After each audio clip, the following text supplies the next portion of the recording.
नमस्कार। एक ऐसी डील जिसे मदर ऑफ ऑल डील्स कहा जा रहा है। आखिर क्या है ये है भारत और यूरोपियन यूनियन के बीच हुआ एक ऐतिहासिक फ्री ट्रेड अग्रीमेंट। एक ऐसा समझौता जो आने वाले कई सालों तक न सिर्फ भारत की इकोनॉमी बल्कि दुनिया के साथ उसके रिश्तों की भी दिशा तय करेगा। चलिए इस पूरे समझौते को आसान शब्दों में समझते हैं। इस डील की विशालता का अंदाजा आप प्रधानमंत्री नरेंद्र मोदी के इस एक बयान से लगा सकते हैं। सोचिए, जब दुनिया की 1/4 आर्थिक ताकत यानी 25% जीडीपी और दुनिया का लगभग 1/3 ट्रेड इस एक डील से जुड़ा हो, तो इसका असर सिर्फ कागजों पर नहीं, पूरी दुनिया के व्यापार पर पड़ता है। ये आंकड़े ही इसकी अहमियत बताने के लिए काफ़ी हैं। तो इस पूरे समझौते को ठीक से समझने के लिए हमने इस चर्चा को 5 हिस्सों में बांटा है।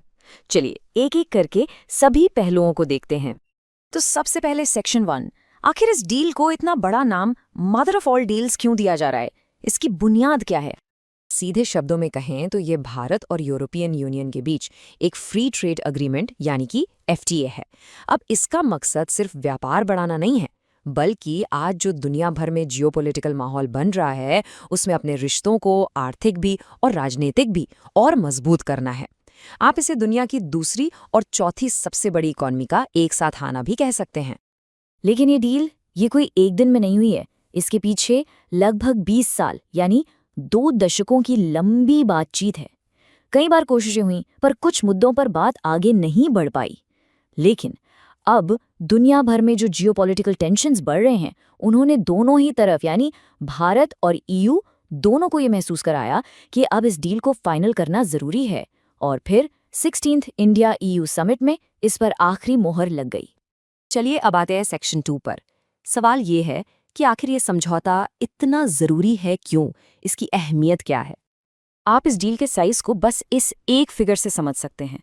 जब इंडिया और ईयू ये दोनों पार्टनर्स एक साथ आते हैं, तो ये साझेदारी दुनिया की कुल जीडीपी यानी ग्रॉस डोमेस्टिक प्रोडक्ट का 25% बन जाती है, 25%। ये नंबर खुद ही इस पार्टनरशिप की ताकत बताता है। और इसका भारत को क्या फ़ायदा होगा, खासकर हमारे एक्सपोर्टर्स को? तो इसके लिए ये नंबर देखिए, 99%। इसका मतलब ये है कि जब ये डील लागू हो जाएगी तो भारत से जो भी सामान एक्सपोर्ट होता है, उसमें से 99% सामान को यूरोपियन यूनियन के बड़े बाजारों में आसानी से एंट्री मिलेगी। सोचकर देखिए, ये हमारे बिजनेसेस के लिए कितना बड़ा मौका है। ओके, तो अब सेक्शन 3। अब हम इस डील के अंदर झांक कर देखेंगे। आखिर इसके मुख्य प्रावधान यानी की प्रोविजंस क्या हैं? वो क्या चीजें हैं जो व्यापार का तरीका बदल देंगी? सबसे पहले तो ये समझते हैं कि ये फ्री ट्रेड अग्रीमेंट या एफटीए आखिर होता क्या है। देखिए, बिल्कुल सरल शब्दों में ये 2 या ज्यादा देशों के बीच एक समझौता है, जिसके तहत वो आपस में सामान और सर्विसेज यानी गुड्स एंड सर्विसेज को खरीदने और बेचने पर जो रुकावटें हैं, उन्हें या तो कम कर देते हैं या बिल्कुल ही हटा देते हैं। इससे होता क्या है? ट्रेड आसान हो जाता है और सस्ता भी। अब इन रुकावटों में से सबसे बड़ी रुकावट होती है टैरिफ। तो टैरिफ क्या है? टैरिफ एक तरह का टैक्स है। जब कोई सामान एक देश से दूसरे देश में जाता है तो उस पर ये टैक्स लगाया जाता है। इससे क्या होता है कि बाहर से आया हुआ सामान देश के मार्केट में महंगा हो जाता है। तो इसीलिए किसी भी एफटीए का सबसे बड़ा काम इन्हीं टैरिफ्स को ख़त्म करना होता है। चलिए इसको एक आसान से एग्जाम्पल से समझते हैं। मान लीजिए यूरोप से एक कार इंपोर्ट होती है जिसकी कीमत है 20 लाख रुपए। अब इस डील से पहले उस पर 10% का टैरिफ लगता था, तो 20 लाख की कार पर 2 लाख का टैक्स और गाड़ी की कीमत हो गई 22 लाख रुपए। लेकिन इस एफटीए के बाद ये टैरिफ 10% से सीधा 0 हो जाएगा, तो वही कार अब आपको 20 लाख रुपए में ही मिल सकती है। ये इस डील का सीधा असर है जो एक आम इंसान पर पड़ेगा। इस डील में टैरिफ्स के अलावा एक और बहुत ज़रूरी चीज़ है, वो है इंटेलेक्चुअल प्रॉपर्टी यानी आईपी को प्रोटेक्ट करना। आईपी का मतलब क्या है? इसका मतलब है आपके दिमाग से निकली हुई कोई चीज़, जैसे कोई नया इन्वेंशन, कोई डिज़ाइन या कोई किताब, उसको कानूनी सुरक्षा देना। और इसमें भारत के लिए एक बहुत बड़ी जीत ये है कि इस डील में हमारी ट्रेडिशनल नॉलेज डिजिटल लाइब्रेरी को भी प्रोटेक्शन मिला है। यानी हमारा जो सदियों पुराना ज्ञान है, जैसे आयुर्वेदा या योगा, उसका कोई गलत इस्तेमाल यूरोप में नहीं कर पाएगा। तो बातें हैं सेक्शन 4 पर, और ये शायद सबसे ज़रूरी सवाल है कि इस डील से आखिर फ़ायदा किसे होगा, किसे इससे सुरक्षा मिलेगी। ये टेबल आपको एक झटके में पूरी कहानी बता देगी। एक तरफ आप देख सकते हैं वो सेक्टर्स जिन्हें इस डील से जबरदस्त फायदा होने वाला है, और दूसरी तरफ वो नाजुक सेक्टर्स हैं जिन्हें खुले कंपटीशन से बचाने के लिए प्रोटेक्ट किया गया है। इससे पता चलता है कि एक बैलेंस बनाने की कोशिश की गई है। तो फायदा किन्हें होगा?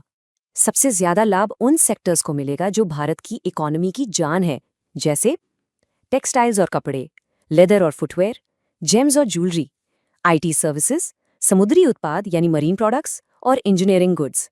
इन सभी सेक्टर्स में लाखों लोगों को रोजगार मिलता है, और जब यूरोप का इतना बड़ा मार्केट इनके लिए खुलेगा तो इनमें तेजी आना लाजमी है। ऑटोमोबाइल सेक्टर की कहानी थोड़ी अलग और दिलचस्प है। यहाँ फायदा दोनों तरफ है।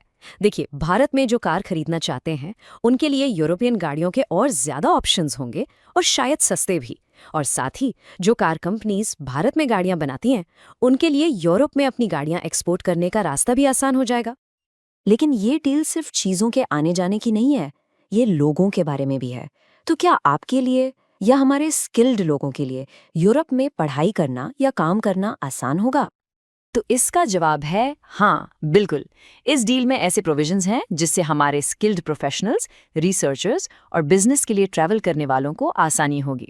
जो स्टूडेंट्स वहाँ पढ़ने जाना चाहते हैं उनके लिए पढ़ाई के और पढ़ाई के बाद काम करने के बेहतर मौके होंगे।